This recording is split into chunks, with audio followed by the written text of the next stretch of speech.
Hello everyone, welcome to Raj civil service. 5 सितंबर 2023 current affair. तो आज हम पढ़ेंगे 5 सितंबर 2023 का करंट अफेयर। तो कल का एक जो क्वेश्चन था उसमें क्वेश्चन था कोक बोरोक का संबंध किससे है। तो इसका संबंध था, ये त्रिपुरा की राजभाषा थी और इसको राजभाषा का दर्जा 1979 में दिया गया था। 1979 में दिया गया था। चलिए देखें, शोर के संदर्भ में निम्नलिखित कथनों पर विचार कीजिए। कथन नंबर 1, यह 4.5 अरब वर्ष पुराना एक पीला बौना तारा है। और कथन नंबर 2, यह हमारे सौर मंडल के केंद्र में स्थित है। और कथन नंबर सी, इसका निर्माण हाइड्रोजन और हीलियम से मिलकर बना है। और कथन नंबर डी, यह पृथ्वी से 15 मिलियन किलोमीटर की दूरी पर स्थित है। उपरोक्त में से कितने कथन सही हैं? तो इसका सही जवाब होगा कथन नंबर 3, क्योंकि कथन नंबर ये है तो ये गलत है। क्यों गलत है, आगे देखें। हाल ही में इसरो के द्वारा भारत का पहला आदित्य L1 सौर और सौर वातावरण का अध्ययन करने के लिए भारत का एक पहला कोरोनोग्राफी अंतरिक्ष यान प्रक्षेपण किया गया है, लॉन्चिंग किया गया है। इसमें देखिए कि सूर्य हमारे सौर मंडल के केंद्र में स्थित है, जो 4.5 अरब वर्ष पुराना पीला बौना तारा है। आगे देखें, सूर्य एक साधारण तारा है जो हमारी आकाशगंगा के मिल्की वे में स्थित लगभग 100 अरब तारों में से एक है। इसका निर्माण हाइड्रोजन और हीलियम के संयोजन से बना है। यह पृथ्वी से लगभग 93 मिलियन मील दूर 150 मिलियन किलोमीटर दूर स्थित है। पृथ्वी से 150 मिलियन दूर पर स्थित है।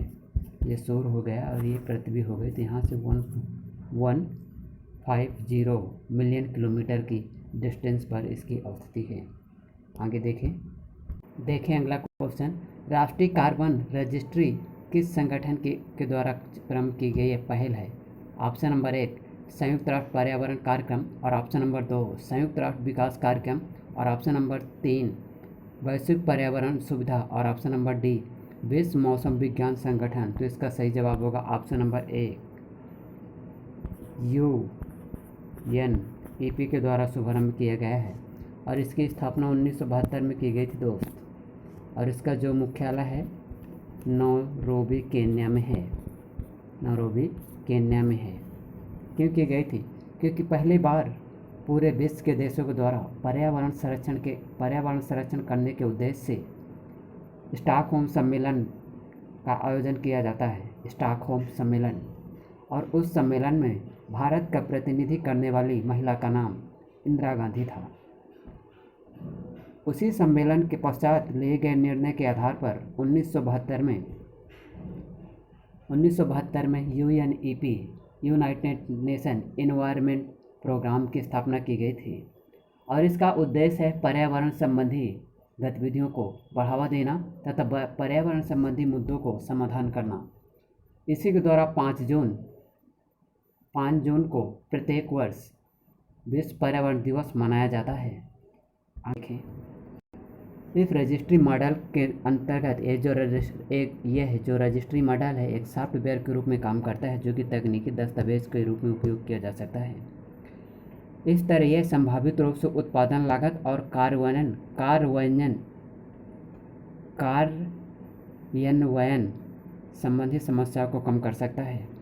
यह पहल digital for climate 4DC working group द्वारा चल रहे काम परिणामों, जिसमें UNDP, विश्व bank, United Nation framework convention on climate change, UNFCCC, United Nation framework convention on climate change, और European bank for reconstruction development के द्वारा, इसमें कुल मिला के देखा जाए तो एक क्या है, समूह के द्वारा तैयार किया गया रजिस्ट्री का दस्तावेज है, जिसके द्वारा ये रहेगा पर्यावरण संबंधी जानकारी मिले, पर्यावरण संबंधी जानकारियाँ प्रस्तुत की जाएंगी। राष्ट्रीय पोषण माह के संबंध में निम्नलिखित कथनों पर विचार करें। राष्ट्रीय यह पहल पोषण अभियान के तहत बजट 2022-23 में शुभारंभ की गई थी। और ऑप्शन नंबर 2, इसे प्रत्येक वर्ष सितंबर माह में पोषण माह के रूप में चिन्हित किया गया है। और कथन नंबर 3, राष्ट्रीय पोषण माह 2023 की थीम सुपोषित भारत सच्चर भारत सशक्त भारत रखा गया है। उपरोक्त में से कौन से कथन सही हैं? तो इसका सही जवाब होगा केवल 2, क्योंकि कथन नंबर 1 गलत है। पहली बार 7 मार्च 2018 को भारतीय प्रधानमंत्री 7 मार्च 2018 को प्रधानमंत्री मोदी जी राष्ट्रीय पोषण माह सप्ताह मनाने के लिए घोषणा की गई थी। देखिए, इस अभियान की शुरुआत के बाद से देश में 5 सफल पोषण अभियान कार्यक्रम आयोजित किए गए हैं। यह महिला एवं बाल विकास मंत्रालय सुपोषित भारत सच्चर भारत और सशक्त भारत की थीम पर 6ठी बार राष्ट्रीय पोषण सप्ताह माह मनाया जा रहा है। इसका उद्देश्य जमीनी स्तर की गतिविधियों और जागरूकता का संचालन करके समाज में व्यवहारिक परिवर्तन लाने के उद्देश्य से पेश किया गया था। हाल में चर्चित में रहने वाला बाटनेस द्वीप किस देश से संबंधित है? तो इसका सही जवाब होगा ऑप्शन नंबर 1, फिलीपींस। अमेरिकी सेना के द्वारा फिलीपींस के सुदूर उत्तर पूर्वी द्वीपों में एक नागरिक बंदरगाह विकसित करने के लिए वार्ता की गई है। इस कदम से ताइवान के सामने रणनीतिक रूप से स्थित द्वीपों तक अमेरिका सामरिक रूप से पहुंचना चाहता है। ताइवान से लगभग 200 किलोमीटर दूरी पर स्थित वाटनेस द्वीप समूह में प्रस्तावित बंदरगाह पर अमेरिकी सैन्य भागीदारी चीन के साथ बढ़ते तनाव बढ़ सकता है। इसमें यह है कि अमेरिकी सेना के द्वारा जो फिलीपींस के अधिकार क्षेत्र में द्वीप है वहाँ पर क्या करेंगे, एक बंदरगाह विकसित करेंगे। इस बंदरगाह को लेकर अमेरिका और चीन के बीच तनाव बढ़ सकता है। बाटनेस दक्षिण पूर्वी एशिया के फिलीपींस के कागायान घाटी क्षेत्र में स्थित एक द्वीप समूह है। सबसे बड़े द्वीप समूह को लुजोन के उत्तर में स्थित है और यह लुजोन के उत्तर में स्थित है। देखिए कि आगे जो चर्चा में रहेंगी, आगे अमेरिका और चीन के बीच तनाव बढ़ सकता है। भारतीय जैव विविधता के संदर्भ में रेड सैंड बोआ की IUCN की स्थिति क्या है? तो इसका सही जवाब होगा इंडेंजर्ड।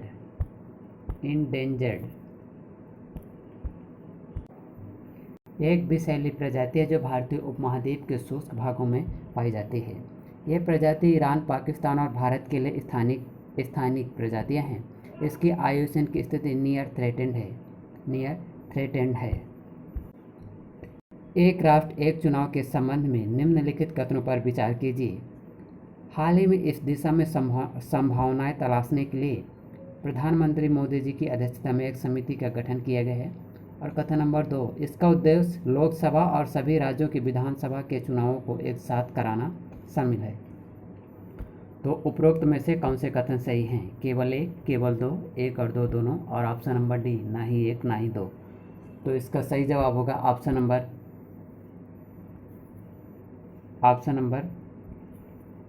कौन से कथन सही नहीं है? तो इसका सही जवाब होगा दोस्त, क्योंकि दूसरा सही है तो कौन सा कथन सही नहीं है? तो पहला वाला सही नहीं है, क्योंकि आगे देख। हाल ही में भारत सरकार के द्वारा एक राष्ट्र एक चुनाव की संभावना तलाशने के लिए भारत के पूर्व राष्ट्रपति रामनाथ कोविंद जी की अध्यक्षता में एक समिति का गठन किया गया है। भारत में एक राष्ट्र एक चुनाव की अवधारणा का उद्देश्य लोकसभा और सभी राज्यों की विधानसभा के चुनाव को एक साथ कराना है। इस अवधारणा का प्राथमिक लाभ चुनाव आयोजित कराने की लागत में कमी लाना है, क्योंकि प्रत्येक चुनाव के लिए बड़ी मात्रा में वित्तीय संसाधनों की आवश्यकता होती है। दूसरी बात यह भी है कि एक चुनाव एक राष्ट्र के कार्यान्वयन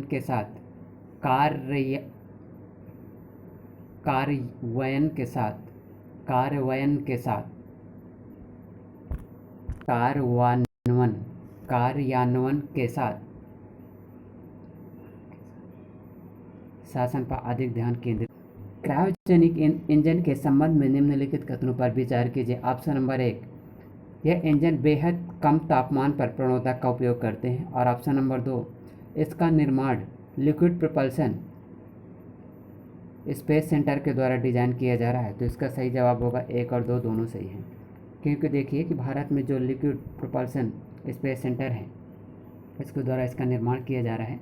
और ये जो ऐसे रॉकेट स्पेस रहते हैं इस तरह का, ये 1 2 3 2, यहाँ ये बूस्टर रहते ये रहता, तो यहाँ इसको लगाया जाता है ऊपरी वाले चरण में।